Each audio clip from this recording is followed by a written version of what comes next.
what if I told you the most powerful day of Passover is the one almost everyone ignores?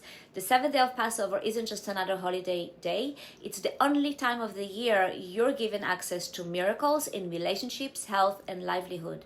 Not by wishing, not by praying harder, but by one shift most people avoid. And if you don't activate it, you miss it for the entire year. The seventh day of Passover is the most important day of Passover. One of the most important teachings that Rav Banei taught the Rav is, if you want to know what is the most important of all, who is the most important person, what is the most important day, what is the most important connection, what you need to do is find what people give the least importance to, and then you will know that that is where the greatest light is. So the Rav would always use this example on Shabbat. Many people make Kiddush on Friday night, many on Shabbat morning, but the third meal of Shabbat is either ignored or seen as not meaningful or important. Therefore, Rav Banei said that this is one of the indications that the third meal of Shabbat is one of the most powerful times of Shabbat. The same is true for the seventh day of Passover. For most people, the Seder night is very, very important. Most people don't connect as much during what we call Chol HaMoed, the week of the 7 days of Passover. And the seventh day of Passover is seen consciously or subconsciously as not important or much less important than the first night of Passover, the Seder night. The Kabbalist whose anniversary is during the week of Passover, Rabbi Aaron of Karlin, said that everything we do on the Seder night or during Passover week is only to bring us to connect on the seventh day of Passover, which is the most important day. Everything that happened before, including the Seder, is only to prepare us to be able to connect to the seventh day of Passover. It is written throughout the Talmud that whenever something is very difficult to do, it is said to be as difficult as splitting of the Red Sea. For example, the Zohar says finding a soulmate, staying together as a couple in a relationship, relationships in general are as difficult as the miracle of the splitting of the Red Sea. It is also written, a person's livelihood is as difficult as the splitting of the Red Sea. The Kabbalists explain that the reason this example is giving is not just because it is a great miracle and seems very difficult, but more importantly to awaken us to understand that in the splitting of the Red Sea, and therefore on the seventh day of Passover, we are given access to the most important gifts, 3 channels of light, 3 keys that are usually not given to people, but are held by the Creator. They are called Banei, children, Chayei, life, Mezonei, sustenance, livelihood. These are the most important gifts in life, our family, our livelihood, and our life and health. These channels are very difficult for people to access because they are in the hands of the Creator.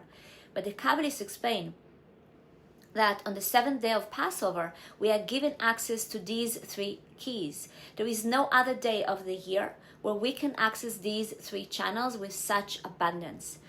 The Rav would always remind us that the vessel that allows us to draw abundance in relationships, family, livelihood, health, and life is certainty.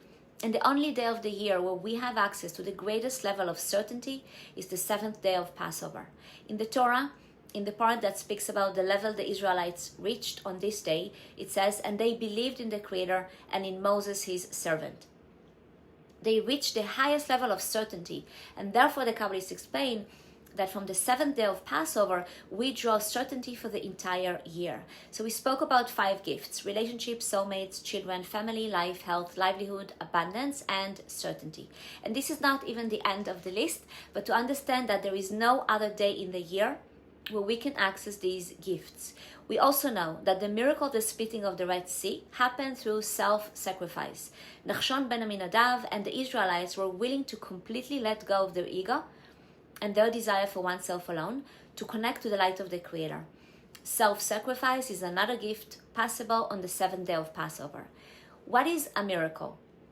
Breaking nature. Nature is the state of the sea. They had to break the nature of the sea in order to split it. When we need a miracle, what are we asking for? A break in nature. And as Rav Banei taught, the only way to awaken break in nature is by breaking our own nature, our desire to receive for oneself alone. The Kabbalists explain that if you need a big miracle, you must create a big break against your nature. That's how you awaken this gift. But on the 7th day of Passover, we are given the power to let go of our ego.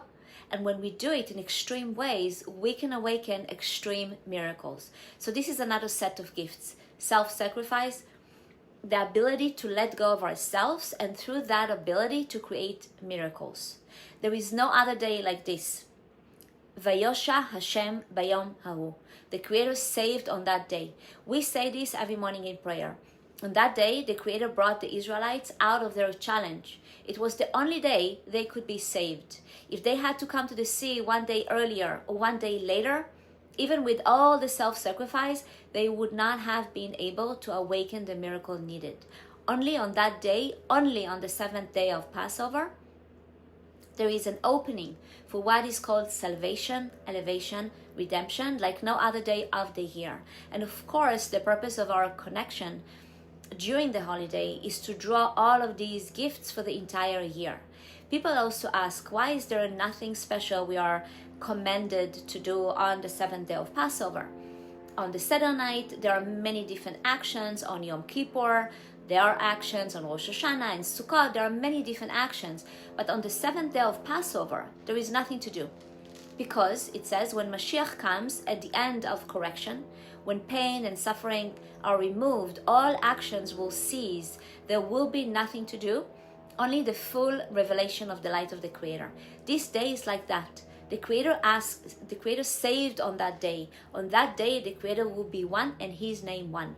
The light that can be revealed on the 7th day of Passover is like the light of the end of correction. That is already 10 gifts of this day. And because it is such a high day, there is nothing to do except deepen our appreciation and consciousness of the connection available. If you enjoyed this video, remember to leave a like, subscribe, and share with your friends. Book now with me one-to-one session in angel coaching and communication coaching. To learn more, email or DM me. Enjoy the video. There is also a tradition from the Kabbalists to share this story that says that he tried to reach the land of Israel. He never arrived, but the Kabbalah said that because of what happened around Passover, especially on the 7th day of Passover, they would tell this story, and just telling this story on the 7th day of Passover awakens all the gift we mentioned before. The story is that the Baal Shem Tov awakened with a strong desire to reach the land of Israel. As he was preparing plans to go there, many people tried to stop him. Many obstacles appeared along his path, but he decided to go anyway. Rav Ashlag in 1920, when he decided to go to Israel, wanted to organize a group of hundreds of people to go with him. At first, many wanted to join, but in the end, Rav Ashlag had to go with only a small group. Everyone changed their minds. The same happened with the Baal Shem Tov. When people try to do something great, at first there is excitement, but because of opposition and different opinions, in the end, he went almost alone. The Baal Shem Tov, even though at first others wanted to join him, in the end, only 3 people went on the journey. The Baal Shem Tov, his daughter, and his assistant, Rabbi Tzvi. They traveled by boat all the way to Istanbul, Turkey, and they arrived there on the evening of Passover. The Baal Shem Tov didn't know anyone in Turkey. It was the evening of Passover. He had nothing, no matzah, no food, nothing.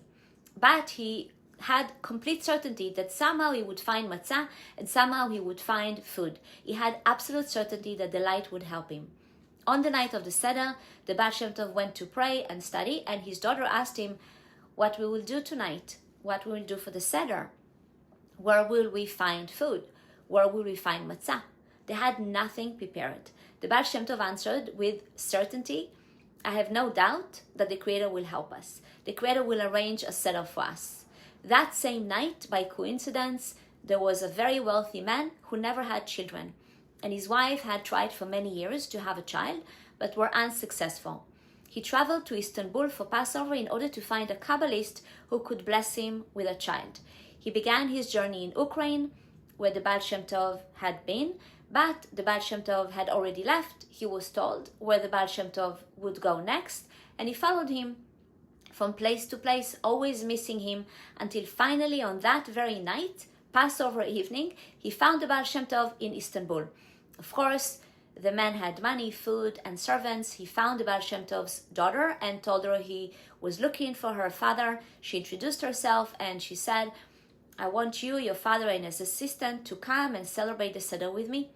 When the Baal Shem Tov returned from prayer, they told him, you won't believe it, there is a wealthy man here who happened to be in Istanbul and wants us to join him for the Seder. And they went to the man's house. There, the Baal Shem Tov conducted the Seder. The wealthy man told him why he had been chasing him, that he needed a blessing for a child. The Baal Shem Tov blessed him on the night of the Seder that he would have a child.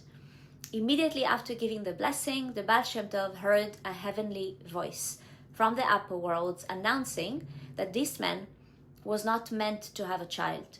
And what the Baal Shem Tov had just done, disturbing nature, he changed what was supposed to be. Because of this, the Baal Shem Tov lost his portion in the world to come. When his soul would leave this world, it wouldn't find its resting place. All the light he had created, all the work he had done was lost because he gave a blessing he was not supposed to give and changed the man's destiny. The Baal Shem Tov said to himself, I am so happy that I have no portion in the world to come, because now I know that everything I do, all the work I will do, will be completely pure, because I have no expectation of receiving any light for myself after I leave this world. After he said this and reached this realization, he heard another heavenly voice saying that because he accepted this with certainty, this acceptance allowed him to regain access to his portion in the world to come. During the Seder, he also received the message that there were serious troubles in Istanbul at that time, a terrible decree that thousands of people were going to be killed. That entire night, the Baal Shem Tov was in meditation and prayer, repeatedly saying the verse, he performs great wonders alone, meaning the Creator performs great miracles that no one knows except the Creator. He meditated on this for a long time, and the decree that people were aware of was cancelled. After the first night of Passover, the Baal Shem Tov wanted to continue his journey to Israel. They boarded a boat, but the negative side wanted to prevent him from reaching the land of Israel and began to fight against him. A very strong storm came, threatening to sink the boat. Because of the storm, they had to stop at a small island, and they were unable to reach the land of Israel. While they were on the island, a group of bandits arrived, captured them. The Baal Shem Tov, his daughter, and his assistant, Rabbi Tzvi, tied them up and wanted to kill them. The Baal Shem Tov was so shaken by the fact that he might die with his daughter and his assistant that he lost all his consciousness. He lost everything. He couldn't speak, couldn't think, forgot everything he knew, and couldn't even remember the alphabet. His assistant, Rabbi Tzvi, began speaking to him and said, let's go back to the alphabet. He said, Aleph, and the Baal Shem Tov repeated Aleph. Bet, and he repeated Bet. Gimel, and so on. Slowly, after repeating the alphabet many times, the Baal Shem Tov's consciousness returned.